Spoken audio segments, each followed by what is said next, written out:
Hey guys, welcome to Phoenix Wright Ace Attorney. This is my first time playing the Phoenix Wright series. Never played it before. This will be pretty much a blind playthrough of this game. Heard some good things about the franchise, so I thought, you know what? I would try it out. Uh-oh. Why me? I can't get caught. Not like this. I've got to find someone to pin this on. Someone like him. Oop. I'll make it look like he did it. Oh boy. District Court Defendant Lobby number 2. Boy, am I nervous. Ugh. Hello. Hiya, Chief. I'm glad I made it on time. I have to say, Phoenix, I'm impressed. Not everyone takes on a murder trial right off the bat like this. Says a lot about you and your client as well. Thank you. It's because I owe him a favor. You knew the defendant before this case? Yes. I kind of owe my current job to him. He's one of the reasons I became an attorney. That's news to me. I want to help him out any way I can. I just really want to help him. I owe him that much. My life, everything, all over. Is that your client screaming over there? Yeah, it's him. Death, despair. Oh, I'm gonna do it. I'm gonna die. Sounds like he wants to die. Nick. Hey there, Larry. I'm so guilty. Tell them I'm guilty. Give the death sentence. I ain't afraid to die. What's wrong, Larry? I'm finished. Finished, I tell you. I can't live in a world without her. I can't. Who took her away from me, Nick? Who did this? You gotta tell me who took my baby away. The person responsible for your girlfriend's death. The newspapers say it was you. Oh, man. Dude, that sucks. All this pinned on him. First case is a fairly simple one. A young woman was killed in her apartment. The guy they arrested was the unlucky sap dating her. Larry Butts, my best friend since grade school. Our school had a saying, when something smells, it's usually the butts. In the 23 years I've known him, it's usually been true. He has a knack for getting himself in trouble. One thing I can say though, it's usually not his fault. He just has terrible luck. But I know better than anyone that he's a good guy at heart. And that I owe him one, which is why I took the case to clear his name, and that's just what I'm gonna do. Yes, you do that, right? You're great. District Court. The prosecution is ready, Your Honor. And the defense is ready.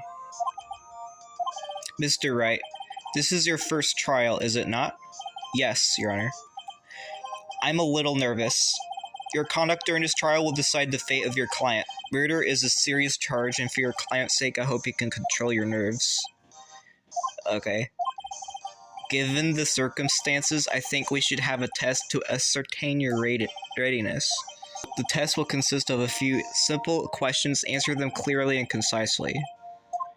Okay, Larry Butts. Alright, that's correct. Next question. This murder trial, tell me what's the victim's name? Glad I read the case report over so many times. Okay. Cindy. Her name's Cindy. It's... wait. Uh-oh. No way, I forgot. I'm drawing a total blank here. Are you absolutely sure you're up to this? You don't even know the victim's name. Oh, of course I know the victim's name. Just forgot temporarily. I feel a migraine coming on. Cinderblock is one of the choices. Cindy Stone. Her name is Cindy. The victim name's Cindy Stone. Correct. What was the cause of death? She died because hit with a blunt object. Yes. Okay. I see no reason why we shouldn't proceed. First, a question for the prosecution, Mr. Payne. Okay. As Mr. Wright just told us, the victim was struck with a blunt object. Would you explain to the court just what object that was? The statue of the Thinker. It was found lying on the floor next to the victim. Okay. The court accepts it into evidence. Statue added to the court record. May call its first witness. Defendant Mr. Butts to the stand. Let's hope he doesn't say anything. Unfortunate. Larry gets excited easily. This could be bad. Oh boy. Mr. Butts, is it not true that the victim had recently dumped you? Hey, watch it, buddy. We were great together. Romeo and Juliet, Cleopatra and Mark Antony. Didn't they all die? I wasn't down. She wasn't taking my phone calls or seeing me ever. What is it to you anyway? You describe is generally what we mean by dumped. She had completely abandoned you and was seeing other men. Oh. Returned from overseas with one of them the day before the murder. Oh. Don't believe a word of it. The victim's passport. According to this, she was in Paris until the day before she died.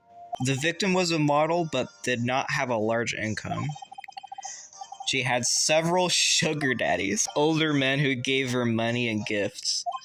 She took their money and used it to support her lifestyle.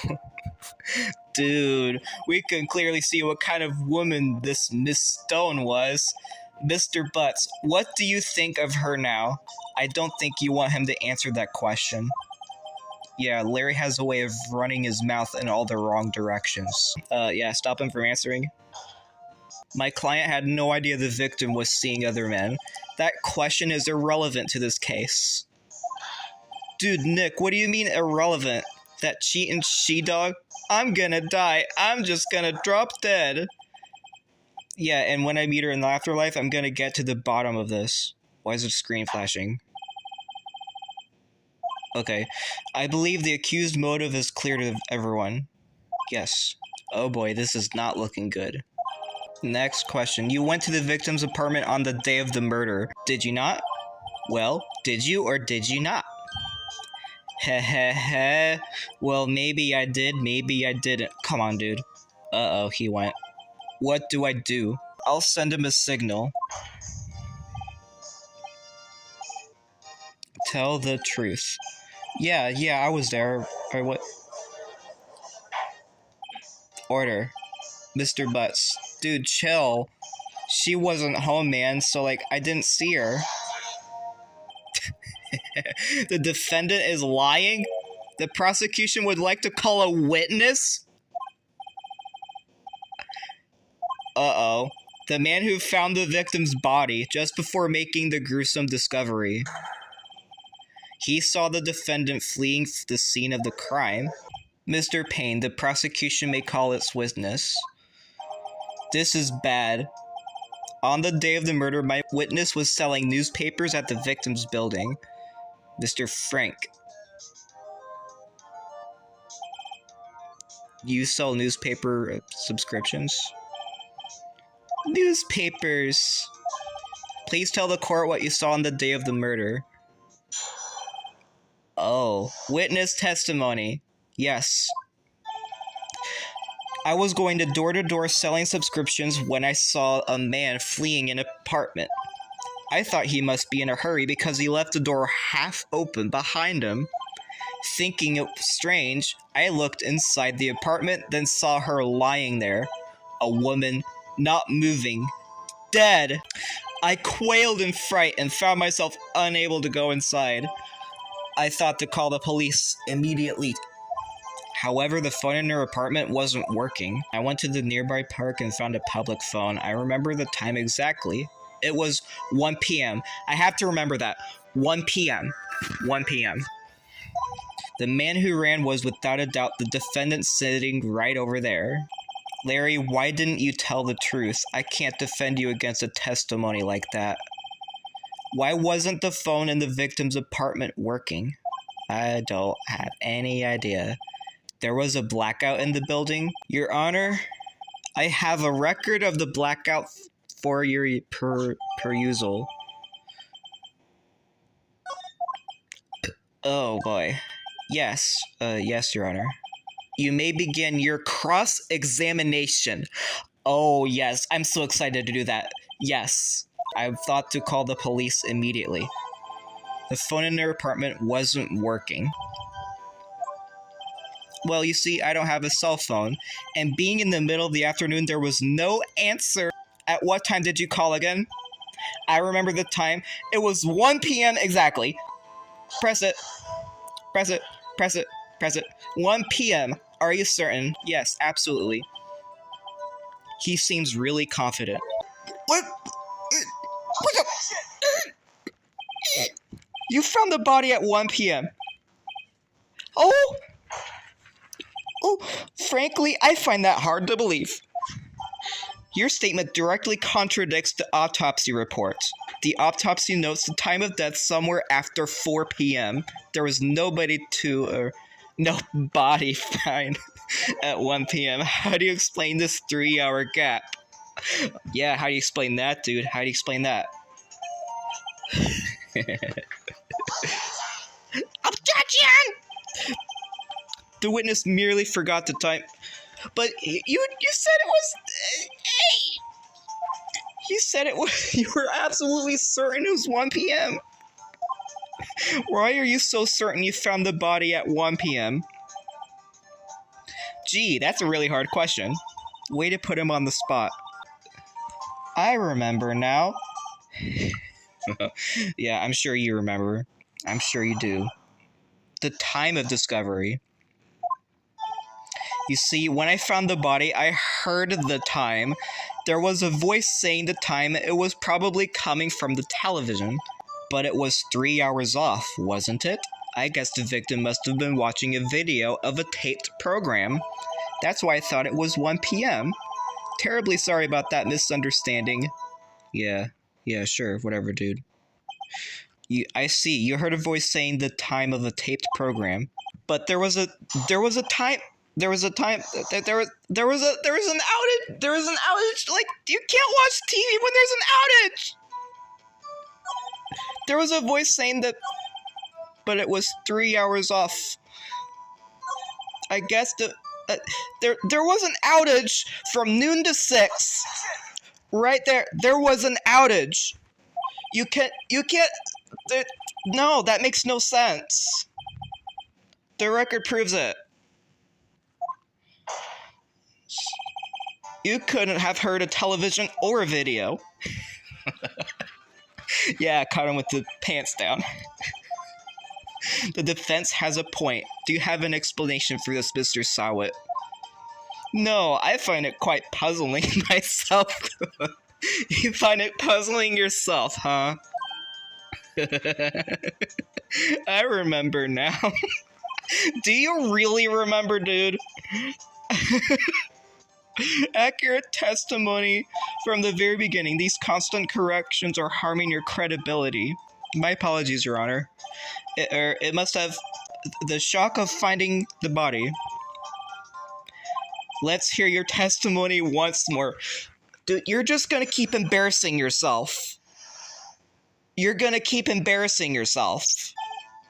I didn't hear the time. I saw it. I saw the time. There was a table clock in the apartment. Yeah, the murder. That wasn't the murder weapon. The defense may cross-examine. Yes. Hearing the time. I didn't hear the time. I saw it. There was a table clock. Okay. The murder weapon. Yes. I'm going to present my evidence. The thinker. Present it. Wait just a minute. The murder weapon wasn't a clock. It was this statue. Now, how is this supposed to be a clock? Just who do you think you are? Answer the question! I saw it there! It's a...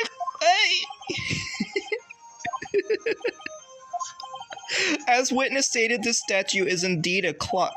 The neck is a switch, you just tilt it and it says the time out loud. I submitted it as a statue, okay? The murder weapon was a table clock, okay. But it appears that the witness it is a clock. What is... you did...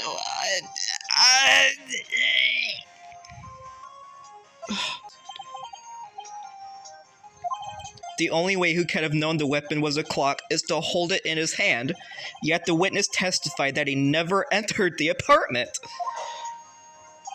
Clearly a contradiction. The witness knew it was a clock because he went into the apartment.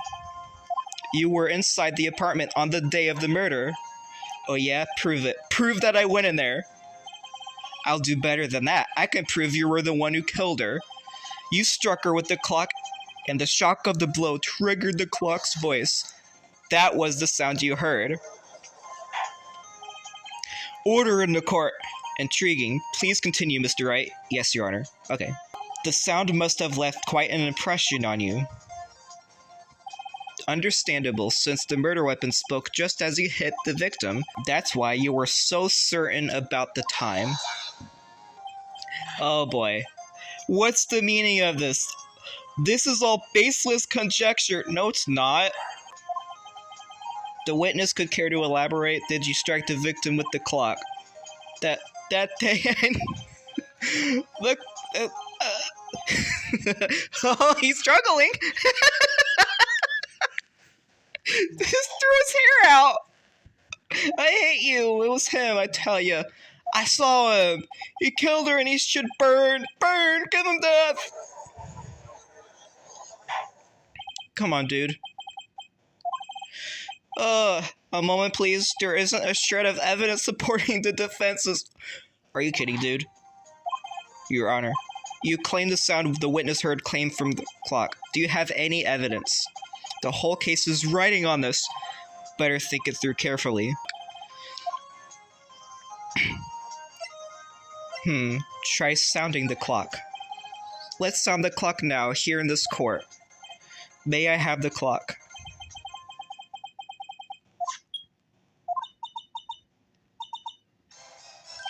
I think it's 8:25. That certainly is a strange way to announce the time. Well, he is the thinker, after all. So we've heard the clock. What are your conclusions, Mr. Wright? Can you tell me what time it is now?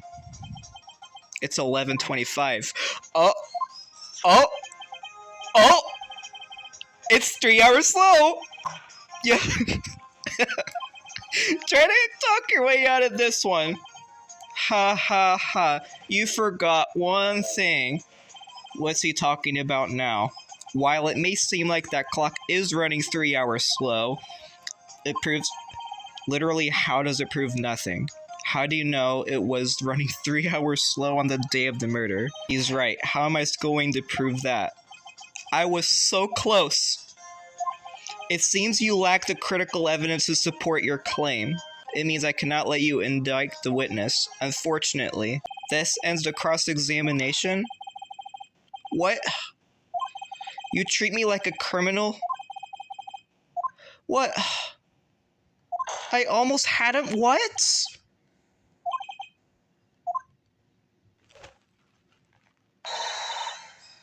Are you kidding me, dude?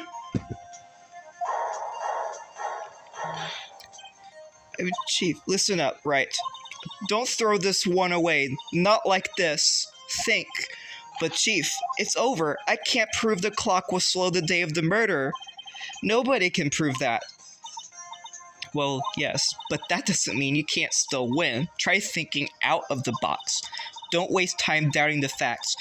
Assume the clock was 3 hours slow and think through it. Ask yourself, why was the clock 3 hours slow? Well, Mr. Wright, you say the clock was already running slow the day of the murder. Have you found evidence to support this claim? Of course. Passport? The passport proves it. The victim had just returned home from abroad the day of before the... Okay, the time difference between here and Paris is 9 hours. Oh, yes, that's right. That's right. When it's 4 p.m. here, it's 1 a.m. the next day. The clock wasn't 3 hours slow, it was 9 hours fast. The victim hadn't reset her clock since returning home. Wow. Proof enough for you, Mr. Sowett. Or should I say, Mr. Did It. Oh, Lord. This case certainly turned out differently than we all expected. Was arrested and has been taken away, Your Honor. Wow. I have to say, I'm impressed. I don't think I've ever seen someone complete a defense so quickly and find the true culprit at the same time. Thank you, Your Honor. At this point, this is only a formality, but this court finds the defendant, Mr. Larry Butts, not guilty. Let's go. Not guilty. Yes. Turns out Frank Sowett was a common burglar. He posed as a newspaper salesman to check and see when people were out of the house. When Larry went to her apartment, the victim wasn't home. Mr. Sowett let himself in to do his dirty work. The victim returned, grabbed the nearest blunt object he could find. Wow. Man, still can't believe that we won. Good job in there. Congratulations. Thank you, Chief. I owe it to you. You fought your own battles in there. It's been a while since I've seen a trial end on such a satisfying note. I've never seen the Chief looking this happy. If she's this glad, imagine how Larry must feel. My life is over. What? You're supposed to be happy? What's wrong now? Don't worry about me. I'll be dead and gone soon. Good, wait. What? Bad. You're innocent. The case is closed. My Cindy Wendy's gone, man. Gone forever. Nah, never mind. Congratulations, Harry. Harry Butts innocent. I owe you one. I won't forget this ever. Let's celebrate. I couldn't. I was the one who got you off the hook. Here, take this. It's a present. Wasn't this the evidence? Actually, I made this clock for her. Oh, you made it. That's cool. I made one for her and one for me. Really? You made this? Well, thank you. I'll keep it as a memento. Yo, Nick, can you believe it? I was so into that chick, and she was just playing me for a fool. Bet she was. Doesn't just want to make you cry? Are you so sure of Squeeze Me sauce? I think she thought quite a lot of you in her own way. Nah, you don't gotta sympathize with me, okay? I'm not sympathizing, really, isn't that right? Don't you have something to show your friend? What the heck is she talking about? What about that clock? This is the clock you made for her, Larry. And she took it with her when she traveled. Whatever, she probably just needed a clock, that's all. You think so? It's a pretty heavy clock to take traveling. Well, make of it what you will. Hey, Nick, I'm glad I asked you to be my lawyer. Really, I am. Thanks. Hope that made him feel a little bit better. Man, what a great game already. Dude, I had so much fun, and it's just literally the first case. I had so much fun. I hope to see the importance of evidence now. Also, hopefully you realize things change depending on how you look at them. People, too. We never really know if our clients are guilty or innocent. All we can do is believe in them. And in order to believe in them, you have to believe in yourself. Listen, learn, grow strong. Never let go of what you believe in. Shall we be off? Yeah, I guess so. How about a dinner? We'll drink a toast to innocent butts. Speaking of Harry, you were saying a part of why you became a lawyer was because of him. Yeah, part at least. You'll have to tell me more about it sometime. Maybe over drinks? And so my first trial came to a close. Larry slapped me on the back and said, "Gee, Nick, it's good to have friends." I'm pretty sure he's not going to pass unless you count the clock he gave me. I didn't know it then, but that clock was soon going to be at the center of another incident. What? And my promise to tell the chief about me and Larry would be one promise that I wouldn't be able to keep. Uh-oh. The end. A brand new episode. I'm gonna do one episode for each video. Each video is one episode. I already recorded some of episode 2, so you should expect the second episode soon. So I hope you guys enjoyed. I'll see you guys again in the next video.